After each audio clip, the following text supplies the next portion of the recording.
नमस्कार, मैं सौरभ द्विवेदी। thelalantop.com और फेसबुक चुनाव ने जब ये तय किया कि आपको उत्तर प्रदेश के चुनाव की जमीनी रिपोर्टिंग दिखाएंगे, तो हमने कहां घड़ी देखी थी, कहां ये सोचा था कि जब रात में सोने का वक्त होता है, घर वालों को फोन करके गुड नाइट करने का वक्त होता है, डिनर खाया कि नहीं खाया ये पूछने का वक्त होता है, उस वक्त हम किसी प्रत्याशी के दफ्तर में खड़े होंगे। और यह भी कहां पता था कि जब प्रत्याशी के दफ्तर में पहुंचेंगे तो वहां पर 100-150 लोग भी होंगे।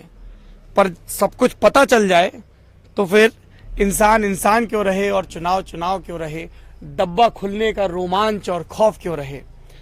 इस वक्त मैं खड़ा हूं हरदोई से भारतीय जनता पार्टी के प्रत्याशी राजा बख्श सिंह के दफ्तर में। ठेकेदार थे, ठेकेदारी करते रहे, पहले नरेश अग्रवाल से जुड़े रहे, जिनका यहाँ पर राजनीतिक साम्राज्य खड़ा है, जिसको उनके बेटे नितिन अग्रवाल संभाल रहे हैं। 2 बार जिला पंचायत सदस्य रहे और पिछला चुनाव 2012 का जो मायावती तब सिटिंग सीएम थी उस वक्त लड़े और हारे। 44,000 वोटों का फर्क रहा लगभग। और उसके बाद भी बीएसपी के कैंडिडेट बने रहे। बीच में एक बार 2 महीने के लिए टिकट कटा और अब जो भाजपा में चले गए हैं और लखनऊ की एक सीट से चुनाव लड़ रहे हैं, ब्रजेश पाठक, उन्नाव के नेता, राज्यसभा के सांसद रहे, उनके भाई को 2 महीने के लिए टिकट मिला। उसके बाद फिर इनको टिकट मिल गया, लेकिन 4 महीने पहले चुनाव के इनका टिकट फिर हाथी से काट दिया गया और भाजपा वालों ने इनको गपिया लिया, गह लिया और अपने पाले में ले आए। तो अब ये कमल निशान पे मैदान में हैं। और हम लोग सुबह से इलाके में घूम रहे हैं तो लोग कह रहे हैं कि साहब इस बार मुकाबला तगड़ा है और इसीलिए सपा के स्टार प्रचारक होने के बावजूद नरेश अग्रवाल को यहां पर बहुत समय देना पड़ रहा है और जब तक यहां पोलिंग नहीं हो जाएगी तब तक वो जाएंगे नहीं। अखिलेश यादव की मीटिंग लगी है कल, उसके बाद नरेंद्र मोदी की मीटिंग लगी है। सियासत है, नेता आते हैं, रैलियों में बड़े बड़े दावे करते हैं। असल चुनाव बूथ पे लड़ा जाता है। इसीलिए जो बीजेपी के राष्ट्रीय अध्यक्ष हैं अमित शाह, वो बूथ मैनेजमेंट पे बड़ा जोर देते हैं, पन्ना प्रमुख तय करते हैं, बूथ में कितने वोटर हैं, हर वोटर का एक पन्ना, 10 या 20 वोटरों का और उनका प्रमुख। ये सब वो चीजें हैं जो आपको अलग अलग पोल पंडित, अलग अलग लोग बताते रहते हैं, पर असल बात लोग बताते हैं। तो लोगों के पास आ गए हैं, प्रत्याशी से भी बात करेंगे, लोगों से भी बात करेंगे। क्या नाम है जनाब आपका? साबिर। क्या करते हैं शाबिर साहब आप? खेती करते हैं। खेती करते हैं। तो यहाँ बीजेपी कैंडिडेट के कार्यालय में क्या कर रहे हैं? यहाँ इनकी मदद में वोट दीबो। तो बीजेपी को तो लोग ऐसा बोलते हैं कि मुसलमानों की विरोधी पार्टी है।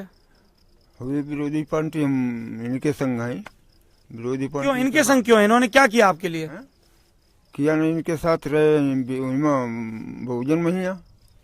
आप इनके साथ बसपा में थे, अब भाजपा में आ गए। अब हिमा आई गए, कार्यकर्ता हिमा आते हम। अच्छा, उसमें कार्यकर्ता थे जी। अच्छा, तो आपकी इनके प्रति निष्ठा है। हाँ। अच्छा, यहाँ पे कितने लोग ऐसे हैं कार्यकर्ताओं में जो पहले बसपा में थे और अब राजा बख्श सिंह की वजह से भाजपा में आ गए? सब बसपा में थे, भाजपा में कोई नहीं था। अरे साहब, ये देखिए कमाल बात कर रहे हैं। आइए आगे आइए, जरा सुनने भाई क्या कह रहे हैं। आगे आइए, घबराइए मत, घबराइए मत। आप ये कह रहे हैं कि यहाँ जितने लोग हैं सब बसपा में थे, भाजपा में आ गए। भाजपा वाले कोई नहीं है यहाँ पे ओरिजिनल। आइए, क्या नाम है आपका? धर्मेंद्र सिंह। माइक मत पकड़िए, ये मेरा काम है। हाँ, इधर आइए, थोड़ा आगे आइए। क्या करते हैं धर्मेंद्र जी? फोन बंद कर लीजिए, घंटी बज रही है। आपकी बज रही, मेरी नहीं। अरे ये मेरा फोन नहीं है भाई, ये आपका फोन है। ये देखो कमाल कर रहे हैं बाबू। है पक्का आप ही का है? हाँ, पक्का मेरा है। अच्छा, ये हरदोई का वो है, ये गुंडई है कि जेब में अपनी फोन बज रहा है और बोले आपकी। खैर कोई बात नहीं। क्या काम करते हैं? ठेकेदारी करते हैं। तो यार ये राजा बख्श सिंह ठेकेदार हैं, तो ठेकेदार लोग काफी आए हुए हैं। नहीं, उससे कोई अरे कोई बुरा काम थोड़ी है भाई, आना या ठेकेदारी करना। व्यापार अपनी जगह है। हाँ, संबंध अपनी जगह है। तो आप बसपा में थे, आप कह रहे हैं ये सब लोग बसपा से भाजपा में आ गए। हमारी समझ से जहाँ पे यहाँ मौजूद बैठे हैं सब, ये सब बसपाई थे। तो आप ऐसे कह रहे हैं तो लोग ये कहेंगे कि जो लोकल भाजपाई हैं वो सिंह साहब के साथ नहीं लगे हैं। नहीं, वो भाजपाई भी है यहाँ हाँ, पे। देखिए सियासत है, बहुत सोच के बोलना पड़ता है। क्या भाजपाई भी है यहाँ। आप आगे आइए, क्या रखा है आपकी जेब में? आइए दिखाइए जरा। अरे जेब में क्या है ये दिखाइए, कागज क्या है? आपका कमल नहीं देखना है। अरे महाराज, ये हाथ में क्या है ये दिखाइए। क्या नाम है आपका? राजेश शुक्ला। राजेश शुक्ला। ये क्या है? ये ये वो है एप्लीकेशन है देने के लिए विधानसभा। एप्लीकेशन है, ये परिवर्तन लाएंगे, कमल खिलाएंगे। श्री इतवारी जी, ये क्या हर वोटर के यहाँ भेज रहे हैं? अच्छा देखिए, ये वही इलेक्टोरल मैनेजमेंट है जिसकी हम लोग बात कर रहे थे। हर वोटर के आगे, हर परिवार के यहाँ। आगे आइए थोड़ा सा, वोटर के आगे आगे आइए, आगे आगे। अच्छा, तो आप भाजपा से हैं कि बसपा से भाजपा में आए हैं? जी बसपा से। बसपा से आए। क्या काम करते हैं? कृषि खेती करते कृषि करते हैं। क्या क्या पैदावार है इस बार? क्या है, गेहूं है, क्या है? हैं। गेहूं है, कैसी हुई खेती? खेती अच्छी है। अच्छा, ये जो बीजेपी के विरोधी ये कहते हैं कि नोटबंदी के फैसले से किसानों को बड़ी दिक्कत हुई। देखिए दिक्कत तो थोड़ी बहुत होती है, हाँ, कोई भी कार्य आदमी करता है तो उसमें कुछ परेशानी होती है, लेकिन परेशानी के बाद जो है आराम भी होता है। क्या आराम हुआ आपको? अरे अब आगे आराम होगा, जब हमारी सरकार आएगी तब कुछ आराम होगा। सरकार आने से आराम हो जाएगा। बिल्कुल होगा। पर लखनऊ में किसी की भी सरकार है, ये नोटबंदी का फैसला तो दिल्ली से हुआ है ना? तो क्या हुआ, जब दिल्ली से हुआ है, लेकिन जब लखनऊ में आएगी तभी तो आराम होगा। क्या आराम होगा बताइए ना। क्या राजा भक्त सिंह, मान लीजिए राजा भक्त सिंह विधायक बन जाएंगे तो क्या होगा फिर आपका? आपको क्या ठेके मिल जाएंगे, काम हो जाए, क्या होगा? कम से कम हमें जो है कोई परेशान तो नहीं करेगा। कौन परेशान करता है बताइए? अरे हमारी पब्लिक बहुत परेशान रहती है, कभी जो है कुछ होता है, कभी कुछ होता है, किसी पे हरिजन एक्ट लगती है, किसी पे 76 लगती है, यही चलता रहता है। हरिजन एक्ट लग जाता है। सपा राज में भी ऐसे हरिजन एक्ट लग जाता है। हमें लोग कहते थे कि बसपा राज में जबरन लगा दिया जाता है। नहीं, हमें ऐसा लगता था। हमेशा लगता है। खैर, तो ये चुनावी प्रबंधन है। श्री इतवारी जी, पिता हीरा, मकान संख्या 1B, ओहदपुर, भाग 1। सम्मानीय मतदातागण, सादर नमस्कार। उत्तर प्रदेश में अराजकता का माहौल, ये कॉमन टेक्स्ट रहता है। वोट डालने जरूर जाएं, इस पे जोर है। परिवार में देखो, आप कह रहे थे कि एक को, इसमें पूरे परिवार का लिखा हुआ है। गुरु इतवारी, मीरा देवी, रामप्यारी, सतकुमार, 4 वोटर हैं। 70, 67, 66 और 42 के। भाग संख्या, मतदान केंद्र लगाए। राजा भक्त सिंह की नीचे तस्वीर है। तस्वीर में नेताजी धूप का चश्मा लगाए हुए हैं। ये दोपहर की फोटो खींची हुई है। बढ़िया है। देखिए, प्रत्याशी भी खुश हो गए। रखिए इसको। क्या साहब, आपका क्या नाम है? जगदीश। क्या करते हैं? रिक्शा चलाते हैं। रिक्शा चलाते हैं। तो यहाँ क्यों बैठे हुए हैं आप? यहाँ बैठे हुए हैं, अपने प्रत्याशी को वोट देंगे। अरे तो वोट तो वोटिंग वाले दिन देंगे, आज क्या कर रहे हैं? आज हम हमारे जो हमको ये परेशान कर रहे हैं, हमारे यहाँ के प्रधान दानियालगंज के मान सिंह, तो हमको सताते हैं, तब यही में हम यहाँ आए हैं। अपने दानियालगंज के प्रधान आपको सताते हैं? क्यों सताते हैं? सताते, राशन नहीं देते। जो कोई आदमी भला है उसको पुलिस के हवाले करवा देते हैं, अपने आदमी को मरवाते हैं अपने आदमियों से, उसके बाद में पुलिस के हवाले करवा देते हैं। पुलिस में भी सुनवाई नहीं है? पुलिस में कोई सुनवाई नहीं होती है। अच्छा, तो ऐसा क्यों कर रहे हैं वो आपके साथ? आपने क्या किया ऐसा? हमने कुछ नहीं किया कि जब हम उनको वोट नहीं देते, ये तो हमारी उनकी विरोध है। अच्छा, वोट नहीं देते हैं इसलिए विरोध है। विरोध है। ठीक है भाई, ये तो कार्यकर्ताओं की बात थी। अच्छा, आप बताइए, आपका क्या नाम है? उमेश कुमार शास्त्री। आप भी बसपा से आए हैं? जी। क्यों आ गए भाई? बसपा है तो बसपा में क्या बुराई है? नहीं, बसपा में बुराई नहीं। राजा भगत सिंह, इनकी कार्यशैली अच्छी रही है और मिलनसार व्यक्ति हैं। कार्यशैली अच्छी रही तो इनका टिकट क्यों काट दिया बहन जी ने? बहन जी ने टिकट काट दिया। वहाँ पे जो है पैसे मांगे जाते हैं और इन्होंने वो व्यवस्था नहीं कर पाए, तो इस वजह से इनका टिकट काटा गया। आप ये कह रहे हैं कि पिछली बार बहन जी को पैसे देके टिकट लाए थे जब टिकट मिला था? तो अब नहीं, पहली बार जो है बहन जी ने उनको जो है कोई यहाँ पे लड़ने के लिए तैयार नहीं था, तब इनको यहाँ पे लाया गया था। अच्छा, तो इस बार क्यों टिकट कट गया? इस बार क्या हुआ कुछ? यहाँ के जो कोऑर्डिनेटर थे, उन कोऑर्डिनेटरों ने इनके खिलाफ पैसा लेकर के इनके खिलाफ जो है गलत रिपोर्ट भेज दी बहन जी के पास में, और उन्होंने लोग काडर के लोग हैं, आपने बताया नहीं बहन जी को ये रिपोर्ट गलत बता दी गई है? मैंने बताया ना, जब मैंने यहाँ से बहन जी के लिए फैक्स किया तो फैक्स उन्हीं लोगों को मिला जो कोऑर्डिनेटर थे। उन्होंने फैक्स स्वयं नहीं पढ़ा और उनको पकड़ा दिया। मतलब जिनकी शिकायत की वही शिकायत पत्र पढ़ रहे थे? वही शिकायत पत्र पढ़ रहे थे। तो वो क्या बोले आपसे? वो बोले कि आप हमारा विरोध कर रहे हैं। मैंने कहा कर रहा हूं। हमने कहा आपके पास फैक्स कैसे पहुंचा? तो कह रहे हैं कि मेरे पास आएगा और फोन काट दो, और उन्होंने फोन काट दिया। उनने फोन काट दिया, आपने पार्टी काट दी? काटेंगे। चलिए ठीक है। कार्यकर्ता तुरंत जोश में आ जाते हैं, अच्छी बात है, ये जोश दिखाई रही है। इसी से लोकतंत्र का दम है। राजा भक्त सिंह जी, पहला सवाल ये बताइए कि नरेश अग्रवाल के बेटे नितिन अग्रवाल ने हमसे बातचीत करते हुए कहा कि वो तो छोटे मोटे ठेकेदार हैं, वो हमारे मुकाबले क्या खड़े होंगे। क्या कहना है आपका अपने विरोधी के इस बयान पे? नहीं, वो सही कह रहे हैं, उनका कहना, उनकी सोच अच्छी है इसलिए क्योंकि ऐसे व्यक्ति के बेटे हैं नरेश अग्रवाल जी के, क्योंकि उनको दम्भ भरा हुआ है, इतना अभिमान है। छोटे मोटे व्यक्तियों की उनके पास संख्या मतलब कोई गिनती नहीं है। और वास्तव में छोटा हूँ मैं तो, गरीब किसानों के साथ में रहता हूँ, गरीबों की सेवा करता हूँ, गरीबों के साथ रहता हूँ, मेरे साथ सब गरीब है। अच्छा, आप कह रहे हैं कि आप सेवा करते हैं, लेकिन आपके विरोधी कह रहे हैं कि आप दबंग छवि वाले हैं, आपके ऊपर मुकदमे भी हैं। कितने मुकदमे हैं आपके ऊपर? नहीं, मेरे ऊपर एक मुकदमा लगा था अभी 2 साल वर्ष पहले, वो भी उन्हीं के द्वारा लगवाया गया। क्या मामला था, मामला बताइए। मामला ऐसा था, एक मेरे मित्र थे दिनेश दीक्षित जी, वो मैं दोनों फैमिली अलग अलग अपनी गाड़ियों से एक साथ गए थे हरिद्वार गंगा स्नान करने। वहां वो गंगा जी में बह गए। उसके बाद जब वापस आए, वापस आने के बाद उनके जो पत्नी थी दिनेश जी की, वो कौड़ा के माया प्रकाश शुक्ला जी हैं, वो उनके यहाँ टैक्सी स्टैंड चलाते हैं, जो वसूली होती है 30 रुपए 40 रुपए की, उस पे वसूली होती है मतलब? जो यहाँ टैक्सी स्टैंड, बस स्टैंड, हर चीज पे वसूली चलती है। नहीं, आप इसलिए कह रहे हैं कि उनके राजनीतिक, इसका प्रमाण क्या है, कैसे ये चीज भाई? ये बस खुलेआम होती है, खुलेआम होती है। आप किसी चौराहे पर आप इसका सर्वे कर लीजिए, आप सर्वे करा लीजिए। आप तो प्रेस वाले हैं, आपको आपसे कोई चीज नहीं छिपी है। आप मोरंग गड्ढे पे जाइए तो वहाँ मोरंग की वसूली, बालू पे खनन पे जाइए तो बालू पे वसूली, टैक्सी स्टैंड पे जाइए तो टैक्सी की वसूली। आप कह रहे हैं कि वसूली कराते हैं नरेश अग्रवाल और दिनेश अग्रवाल, कहना है कि साहब हमने तो विकास करवाए, अस्पताल बनवाए, सड़कें बनवाई। नहीं, विकास क्या उन्होंने कराया? अस्पताल जाइए, अस्पताल में कोई किसी व्यक्ति के लिए कोई सुविधाएं नहीं, न कोई मशीन है, न कोई ऐसी मशीनें हैं जो हार्ट का मरीज जाए तो वो लखनऊ रिफर, कोई अगर पैर टूट जाए तो लखनऊ रिफर, अगर उसको एक्सरे कराना हो तो लखनऊ चला जाए। है क्या अस्पताल में? नितिन अग्रवाल का ये कहना है कि भाई साहब एक बात बताइए, आपकी विरोधी कहते हैं हमारा परिवार जीत के ही तो आते हैं चुनाव। उनका ये कहना है कि वो अगर जिला पंचायत अध्यक्ष हैं, उनके परिवार के लोग नगर पालिका अध्यक्ष हैं, विधायक हैं, तो चुनाव जीत के आते हैं, जनता उनको चुनती, जनता उनसे प्यार करती है। नहीं, जनता उनको कितना प्यार करती है तो जनता जानती है, इसलिए कि जब वो चुनाव में पर्चा भरने जिला पंचायत सदस्य का जाते हैं तो पुलिस प्रशासन खड़ा हो जाता है कि उनके खिलाफ कोई पर्चा न दाखिल करे। अमूमन देखा गया है कि वो हमेशा निर्विरोधी हुए हैं, उनके खिलाफ पर्चा अब तक दाखिल ही नहीं हुआ। मुकेश जी के खिलाफ पर्चा दाखिल कहाँ, जिला प्रशासन के डर से, भय से किसी का पर्चा दाखिल ही कहाँ करने दिया जाता है। चुनाव तो उन्होंने अब की एक बार चुनाव लड़ा, अब की उनको मालूम होगा चुनाव कैसे लड़ा जाता है।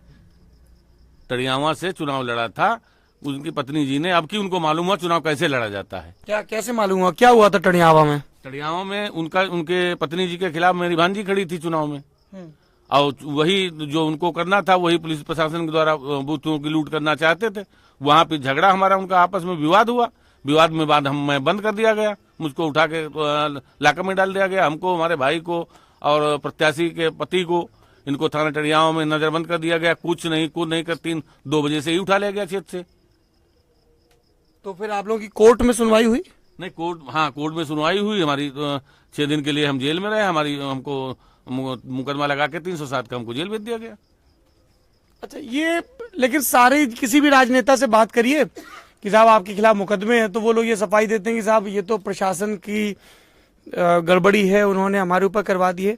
पर ये सब नेता कहते हैं, तो कैसे मान लें लोग, दर्शक कैसे मान लें कि राजा भक्त सिंह सही कह रहे हैं? वो आप भी यही बात कह रहे हैं कि प्रशासन ने हमें घेर दिया, पर कोर्ट में आप बरी हुए हैं। कितने मामलों में बरी हुए हैं? कि ऐसा कुछ मामला है कि आपके ऊपर मुकदमा दर्ज हुआ और कोर्ट ने आपको छोड़ दिया, ऐसा कुछ हुआ है?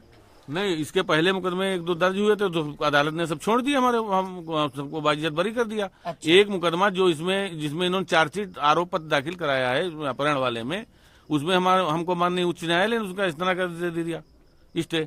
अच्छा, हाई कोर्ट ने स्टे दे दिया जी आरोप पत्र पे। अच्छा, एक सवाल जो मैं सारे प्रत्याशियों से पूछता हूँ, आपसे भी पूछूंगा, अगर आप चुनाव जीत जाते हैं क्या काम करेंगे आप हरदोई के लिए? जरा 2-3 काम बताइए, मेन क्या करवाएंगे?